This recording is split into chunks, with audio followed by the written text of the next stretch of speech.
Hello friends, कैसे हैं आप लोग। विजुअल आर्ट्स विद विनी में आपका स्वागत है। एग्ज़ाम की घड़ियां पास आ रही है और बिल्कुल आप लोग पूरी मेहनत कर रहे हैं। टॉपिक वाइज टॉपिक तो हम स्टडी कर ही रहे हैं, लेकिन आप लोगों के दिमाग में अभी क्वेश्चंस सर्च हो रहे होंगे। ऐसा लग रहा होगा कि कहाँ से हम ये क्वेश्चंस कर लें, ये क्वेश्चन, और बिल्कुल करने भी चाहिए क्योंकि हम इस स्टेज पे हैं। मींस जो लास्ट मंथ रहता है उस समय हम लोगों को क्वेश्चंस, मतलब मेरी पर्सनल राय है कि हम लोगों को क्वेश्चंस को बहुत अच्छे से प्रैक्टिस करना चाहिए। अपनी लिंक नहीं तोड़िए, जो पढ़ रहे हैं वो पढ़ते रहिए, लेकिन साथ ही साथ क्वेश्चन की प्रैक्टिस करना ज़रूरी है।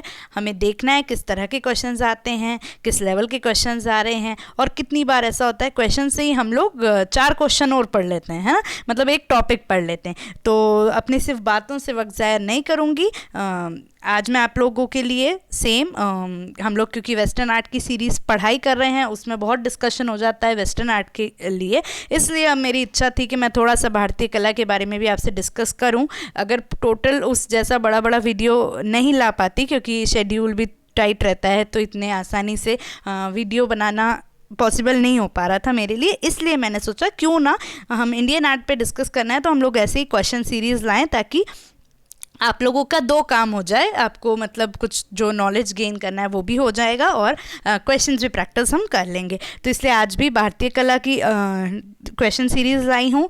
दोस्तों, अगर पहली बार आप इस वीडियो को देख रहे हैं तो प्लीज़ चैनल में जुड़े हुए वीडियोस देखिए, चैनल को सब्सक्राइब कीजिए। ट्यूटोरियल्स वीडियोस अलग हैं, सिर्फ क्वेश्चंस की वीडियोस नहीं हैं। आपको पढ़ना हो तो आप प्लीज़ उस वीडियो से जाके, बहुत यूज़फुल रहेगा आपके लिए, आप पढ़ सकते हैं।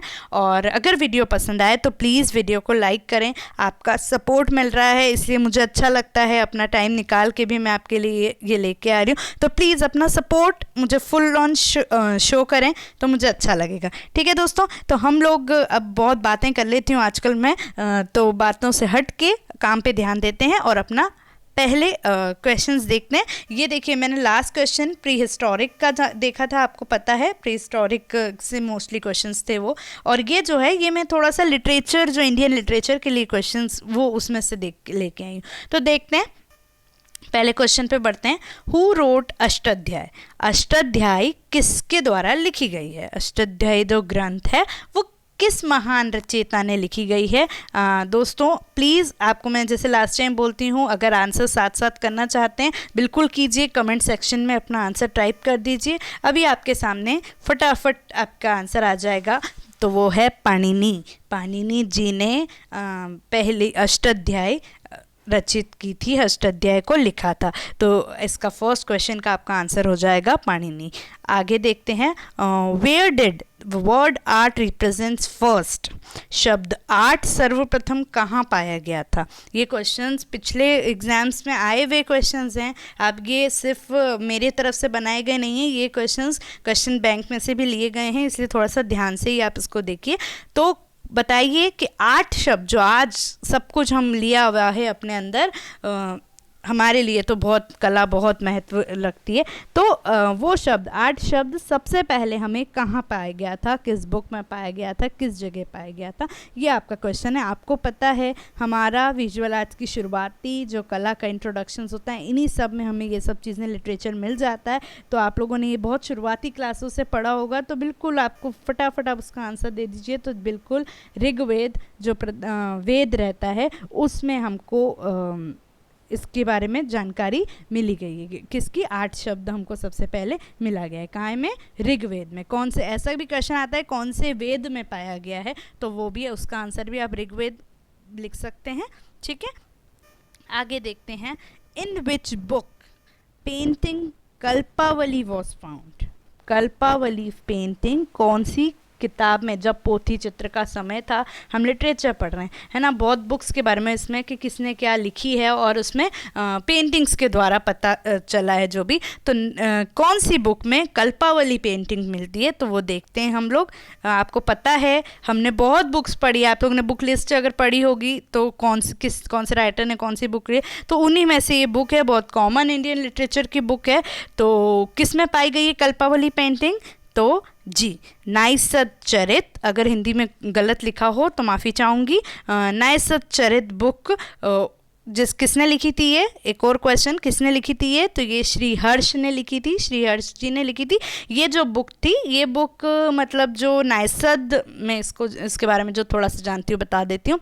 नायसद जो राज्य था, साम्राज्य, उस नायसद राज्य के किंग थे, नल नाम था उनके जीवन उस पे ये बुक लिखी गई है। तो इसी में कल्पावली पेंटिंग इंडियन हिस्ट्री की हमको मिली है। तो इसका आंसर क्या हो जाएगा दोस्तों, नायसद चरित।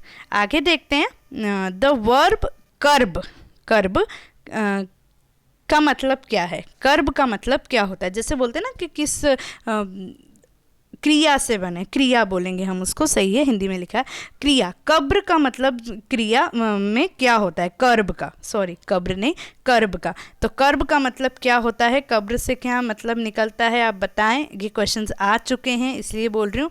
कर्ब का मतलब होता है खुशी मनाना, टू रिजॉइस। हम किसी भी चीज़ की खुशी मनाना, वो उस क्रिया को हम कर्ब कहते हैं। ठीक है, आगे बढ़ते हैं अपने 5वें क्वेश्चन पे। How many types of paintings have been described in चित्रसूत्र। चित्रसूत्र नाम का जो ग्रंथ है, ग्रंथ नहीं है, देखिए मैं ये नहीं बोलूँगी ग्रंथ नहीं है, चित्रसूत्र क्या है, होता है चित्रसूत्र। तो types of paintings have been describe in, चित्रकला के कितने टाइप्स चित्रसूत्र में बताए गए। चित्रसूत्र जो हम विष्णु पुराण पढ़ते हैं, विष्णु धर्मोत्तर पुराण होते हैं, उसके कुछ पर्टिकुलर अध्यायों में चित्रकला का वर्णन था, तो उसका नाम चित्रसूत्र दिया गया। ठीक है, तो वही चित्रसूत्र में चित्रकला का कितने भाग में बताया गया है वो पूछा। तो आप लोगों को पता है, देखिए चित्रसूत्र में अलग अलग चीज़ों के डिफरेंट टाइप्स ऑफ, मैं एक हिंट देती हूँ, डिफरेंट कितने टाइप्स के हैं वो हमको लर्न करना रहता है कि पेंटिंग्स कितने टाइप की है, नेत्र कितने टाइप्स के हैं, है ना, आइस कितने, सॉरी ईयर्स कितने टाइप के हैं, ये सब चीज़ें चित्रसूत्र में डिस्क्राइब किया गया। तो वो हमने लर्न कर रखी है। तो बता दीजिए फटाफट, चित्रकला कितने टाइप्स की। तो चित्रकला 4 टाइप्स की होती है। हम जैसे हिंदी में देखें तो सत्य, वैणिक, नागर और मिश्र, ऐसा 4 टाइप की चित्रसूत्र में पेंटिंग्स बताई गई है। इतना मतलब इतना डिटेल जाने की ज़रूरत नहीं, बट मैं इन जनरली बता रही हूँ आपको। ठीक है, तो 4 प्रकार की पेंटिंग्स पाई गई हैं चित्रसूत्र में। Which is the lower part of art according to Hegel? Hegel महान शास्त्र, उनके अकॉर्डिंग सबसे निच्च वर्ग की कला कौन सी थी। Means there are different types of art, हमको जानते, हमने आर्ट का क्लासिफिकेशन पढ़ा है, पेंटिंग, स्कल्पचर्स, आर्किटेक्चर, पोएट्री, है ना, एक्सेट्रा। तो वो जो चीज़ें हम देखते हैं, तो उनने क्या कंसीडर किया था, सबसे लोअर पार्ट कौन सा था। तो आपको पता है, वो लोअर भी पता है और रिच भी पता है। तो लोअर अभी हमने पूछा है, तो लोअर बता दीजिए फटाफट। तो जी वास्तुकला, आर्किटेक्चर जो है वो सबसे निम्न मानते थे, सबसे नीचे, मतलब वो ऐसा समझते थे, बोलते हैं ना जैसे कि वो तो यार मजदूरों का काम है, उस तरह का जो भी उनका थॉट होगा, तो वो उसको सबसे लोअर ग्रेड का समझते थे। और सबसे हाई ग्रेड का कौन सा आर्ट समझते थे, अगर इसकी की जगह लोअर की जगह हाई आ जाता है, तो वो पोएट्री को समझते थे, जो काव्य कला को समझते थे, उसको वो सबसे ऊँचा स्थान देते थे, और सबसे नीचा आर्किटेक्चर। बाकी पेंटिंग, मूर्ति, वो सब बीच में आते हैं, है ना, उनका ना इधर है ना उधर है। ठीक है, आगे देखते हैं 7th क्वेश्चन क्या है हमारा। तो 7th क्वेश्चन है, what was the estimated period of Kamasutra. Kamasutra जो ग्रंथ है उनका एस्टिमेटेड पीरियड क्या है। तो आपको पता है ये कि किस समय माना जाता है कि इस समय का वो कामसूत्र लिखा है। तो कामसूत्र किसने लिखा है ये भी पता होगा। तो जी हाँ, 600 BC मतलब 600 ईसा पूर्व के समय वात्स्यायन का माना जाता है। दोस्तों अगर 600 ईसा पूर्व की जगह आपको टाइम पीरियड दिया गया हो, 600 से 200 ईसा पूर्व भी समय मानते हैं वात्स्यायन का, मतलब कि उस समय इनने लिखी थी, सॉरी वात्स्यायन का कामसूत्र लिखी गई थी। और किसने लिखी गई थी सबको पता है, वात्स्यायन जी ने से लिखी थी। तो ये टाइम पीरियड आता है, कभी पीरियड्स में आता है, मतलब इंटरवल में आता है, कभी डायरेक्ट भी अगर ऐसा लिखा हुआ हो तो वो 600 ईसा पूर्व अराउंड उसको समझते हैं। तो ये हो गया था हमारा कामसूत्र के बारे में जो ग्रंथ था वो। अब देखते हैं हु कंपोज जयमंगला। जयमंगला किसके द्वारा रचित गई थी। जयमंगला एक टीका थी जो कि उनने कन्वर्ट की थी षडंग को डिस्क्राइब करने के लिए, ठीक है। तो जयमंगला वो किसने रची गई थी, तो ये भी बहुत इंपॉर्टेंट है और बहुत पहली की क्लासेस में ये सब हम पढ़ चुके हैं। षडंग से याद रखिए आप, षडंग के पहले ही उस उत्तर में ये सब आप याद किया था। तो हाँ, पंडित यशोधर पंडित जी ने जो है जयमंगला की टीका को कंपोज किया था, रचयिता थे वो उसके। तो ये हो गया इसका आंसर हमारा यशोधर जी। आगे देखते हैं 9वां question. In which book 3 important paintings निपुण चित्रकार, चित्रपट और प्रतिबिंब, ये 3 पेंटिंग निपुण चित्रकार, चित्रपट और प्रतिबिंब कौन सी बुक में प्राप्त हुई है। तो कौन सी बुक में प्राप्त हुई है, ये उस बुक का एक ही डिस्क्रिप्शन है, मतलब सबको याद रहता है। तो क्या है भाई, पता है आप लोगों को? बुक्स, इंडियन बुक्स तो कुछ कुछ ही हैं, ज़्यादा है भी नहीं इतना, तो बताइए। तो जी हाँ, तिलक मंजरी जो धनपाल द्वारा लिखी गई थी, उसमें ये तीनों पेंटिंग्स का वर्णन बहुत अच्छे से किया गया है। जैसे कल्पावली हमने देखा, वो भी मतलब देखिए ये मैन्युस्क्रिप्ट्स थे, ये पोथी चित्रण हुआ, वो उसमें जो पेंटिंग्स का यूज़ होने लगा, तो वो हमको जो कुछ इम्पोर्टेंस है उसको हम लोग हाईलाइट करते हैं कि ये पेंटिंग्स कहाँ पाई गई है, ठीक है। तो ये तिलक मंजरी में था। 10वां क्वेश्चन देखते हैं। How many arts have been describe in Kamasutra by Vatsyayana. पहले कामसूत्र के बारे में डिस्कशन हो चुका है, वात्स्यायन ने लिखा था, लेकिन वात्स्यायन जी ने ही कला के कितने प्रकार कामसूत्र में बताए थे। बहुत ही कॉमन क्वेश्चन है लेकिन इम्पॉर्टेंट है, बहुत उसमें आता है, बहुत बार आ चुका है। तो आप बताएं, आपको पता है मेसो कॉलम में आ जाता है कितनी बार, है ना, कुछ भी चीज़ में। तो कितने प्रकार के हैं, तो 64 टाइप्स के आर्ट उनने कामसूत्र में बताए थे। ऐसा ज़रूरी नहीं है वात्स्यायन का नाम आए, ऐसा भी बता सकते हैं कि कामसूत्र में कितने टाइप्स के कला को बताया है, तो 64 टाइप्स थे, है ना। और अलग अलग ग्रंथ में अलग अलग नंबर ऑफ मैं बोलूँगी नंबर ऑफ आर्ट्स बताया, तो कामसूत्र में 64 था, ठीक है। आगे देखते हैं। In how many parts Chitrasutra is divided. मैं चित्रसूत्र के बारे में भी पहले बता दिया है आपको। अगर आपको आंसर में थोड़ा सा कन्फ्यूजन है तो क्लियर कर लें, पहले ही मैं बता चुकी हूँ चित्रसूत्र क्या था। और इस चित्रसूत्र में हम ये पूछ रहे हैं कि उसको कितने भागों में बांटा गया है चित्रसूत्र को। तो बिल्कुल आपको पता है इसको। तो हाँ, 9 पार्ट्स में चित्रसूत्र डिवाइड है। कैसे दोस्तों? तो मैंने आपको बताया कि विष्णु धर्मोत्तर पुराण के अंदर जो अध्याय थे, उस पर्टिकुलर अध्यायों के बीच में चित्रकला का वर्णन किया गया था और उसी को नाम दिया गया चित्रसूत्र। अब जो विष्णु धर्मोत्तर पुराण था उसमें हम बोलेंगे कि कौन से अध्याय के बीच में, तो कुछ 35 से 43 ऐसा कुछ 9 अध्याय थे, उस बीच में चित्रकला को डिस्क्राइब किया था। तो यही तो पूछा गया है कि हमें चित्रकला को कितने भागों में डिस्क्राइब किया, तो मतलब 9 अध्याय, टोटल 9 उसको अध्याय है ना, जो हम पढ़ते भी हैं, है ना, जो आपकी बुक्स में भी आप पढ़ेंगे चित्रसूत्र का जो भी वर्णन आप क्रिटिसिज्म में पढ़ेंगे, तो उसमें आपको दिखेगा कि कैसे 9 अध्याय में डिस्क्राइब चित्रसूत्र को किया गया है। तो यही पार्ट्स, नंबर ऑफ पार्ट्स ही पूछा था, तो उसका सीधे सीधे 9 उत्तर आ जाएगा। आगे देखें। What was the early name of Nagnajit. Nagnajit का पहले का नाम क्या था? नग्नजीत जो थे उनका पहले का नाम क्या था? ये बहुत अच्छे से हमको पता है, आप बता लीजिए, बहुत इजी क्वेश्चन है। भाईजीत ने जो है चित्रलक्षण ने के रचयिता थे ये, और भाईजीत ने उनका दूसरा नाम नग्नजीत भी होता है, और ये जो उनका पहले का नाम भाईजीत था, बाद में उनका नाम नग्नजीत पड़ा, ठीक है। World's first poet considered as. दुनिया के सबसे पहले कवि, प्राचीन कवि किन्हें कहा जाता है? बहुत कॉमन है और बहुत मैं बोलूँगी पूजनीय है। आपको पता है, आप सोचिए कौन है ऐसे जो दुनिया के महान और सबसे प्रथम कवि के नाम से जाने जाते हैं। तो कौन है जी?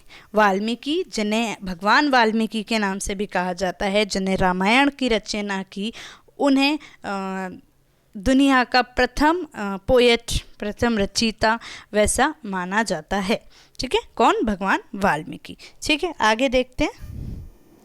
6th century, where did the copy of Chitralakshana found.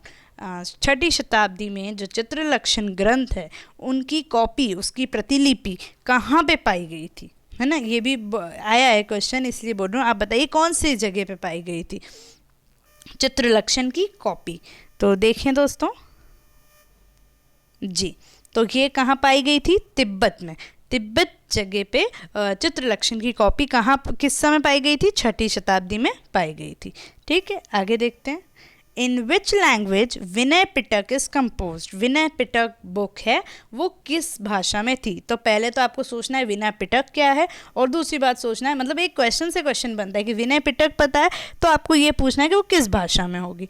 तो अगर आपके जैसे ऑप्शन भी आते हैं तो ये पाली लैंग्वेज में है। अब आप देखिए, मैं इसको एक सिंपल आसान बताती हूँ कि ये बौद्ध ग्रंथ था विनय पिटक, और भिक्षुक की कुछ समथिंग स्टोरी के अराउंड था, इतना ज़्यादा मुझे पता है नहीं। तो वो जो था वो बौद्ध ग्रंथ का था। अगर हमें ये भी पता होगा ना तो भी हमें आंसर समझ आ जाएगा कि ये पाली लैंग्वेज में। क्यों? क्योंकि बौद्ध धर्म से रिलेटेड मोस्टली मैन्युस्क्रिप्ट्स, मोस्टली जो भी हैं सब कुछ पाली भाषा में ही बहुत सारे हमको पाए गए। इसलिए हम मतलब बौद्ध से आप हमेशा कुछ भी रहे तो आप उसको कनेक्ट कर सकते हैं कि हाँ पाली लैंग्वेज में ये सब चीज़ें हमको पाई गई है। तो इसका आंसर भी क्या हो जाएगा?